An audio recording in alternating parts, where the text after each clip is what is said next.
বন্ধুরা, গাজর দিয়ে যে এত সুন্দর রেসিপি তৈরি হয় না দেখলে আপনারা বিশ্বাসই করতে পারবেন না, আর খেতে জাস্ট ফাটাফাটি লাগে। নমস্কার বন্ধুরা, আমি তনুশ্রী। গাজরের এই রেসিপি টেস্ট করলে আর অন্য কিছু খেতে ইচ্ছে করবে না, আর বানাতে কোনো ঝামেলাই নেই, খুব সহজেই বানিয়ে নিতে পারবেন। তাই বন্ধুরা, স্কিপ না করে পুরো ভিডিওটা দেখার অনুরোধ রইল।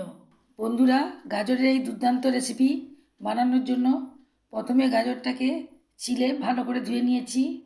এবার আমি গ্রেটার নিয়েছি, গ্রেটারের সাহায্যে গাজরটাকে গ্রেট করে নিচ্ছি। বন্ধুরা, গ্রেটারটা একটু সরু নিতে হবে, যাতে গাজরটা গ্রেট করার পর খুব সরু সরু হয়।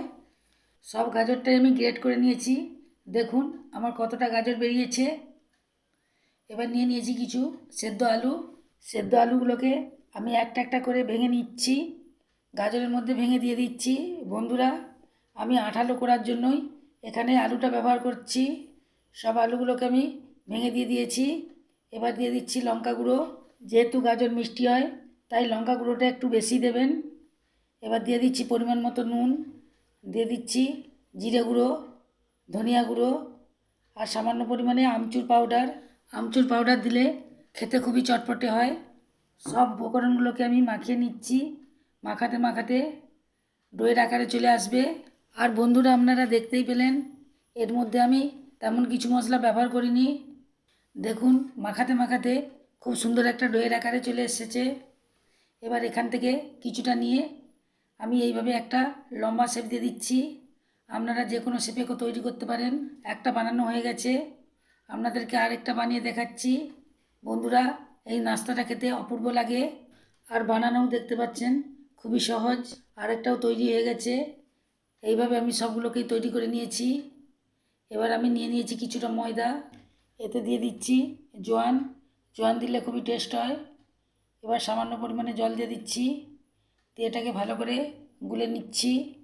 এটাকে খুব বেশি মোটা করব না, এটাকে একটু পাতলাই রাখবো। দেখুন ঘনত্বটা ঠিক এই রকম হবে। এবার আমি একটা নিয়ে এই বেটারের মধ্যে ডুবিয়ে দিচ্ছি, কাঁটা চামচের সাহায্যে উঠিয়ে নিচ্ছি। যে অতিরিক্ত বেটারটা আছে সেটা ঝরে যাবে। তেলটা আমি আগে থেকেই গরম করতে বসিয়েছিলাম। তেলটা গরম হয়ে যেতেই আমি একটা একটা করে ছেড়ে দিচ্ছি। বন্ধুরা, এই সময় আঁচটাকে মিডিয়ামে রাখতে হবে। সবগুলি ছাড়া হয়ে গেছে। এবার সাইড থেকে আমি একটু তেল ছিটিয়ে দিচ্ছি। একদিকটা হালকা ভাজা হয়ে যেতে আমি উল্টে দিচ্ছি। সবগুলোকে আমি উল্টে দিয়েছি। এইভাবে আমি উল্টে পাল্টে ভেজে নেব। বন্ধুরা, খুব জোর আঁচে ভাজতে যাবেন না, তাহলে ভেতরটা কাঁচা রয়ে যাবে। মিডিয়াম আঁচেই বারবার উল্টে পাল্টে ভেজে নিতে হবে। ভাজা হয়ে গেছে, খুব সুন্দর একটা কালার চলে এসেছে। এগুলোকে উঠিয়ে নিচ্ছি। দেখুন দেখতে কত সুন্দর হয়েছে। একটা প্লেটের মধ্যে সার্ভ করে দিচ্ছি। বন্ধুরা, আপনারা এইভাবেই খেতে পারেন। মাত্র সাজানোর জন্য আমি একটা কাঠি ঢুকিয়ে দিচ্ছি। এইভাবে পরিবেশন করলে দেখতে ভালো লাগে, আর বন্ধুরা খেতে দুর্দান্ত স্বাদের হয়। দেখে কেউ বুঝতেই পারবে না এটা গাজর দিয়ে বানানো হয়েছে।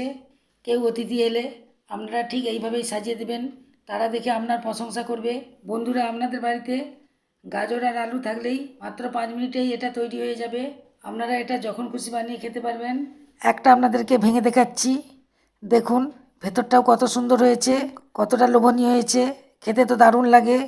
আশা করি বন্ধুরা, গাজর দিয়ে এই দুর্দান্ত রেসিপি আপনাদেরকে খুবই ভালো লেগেছে।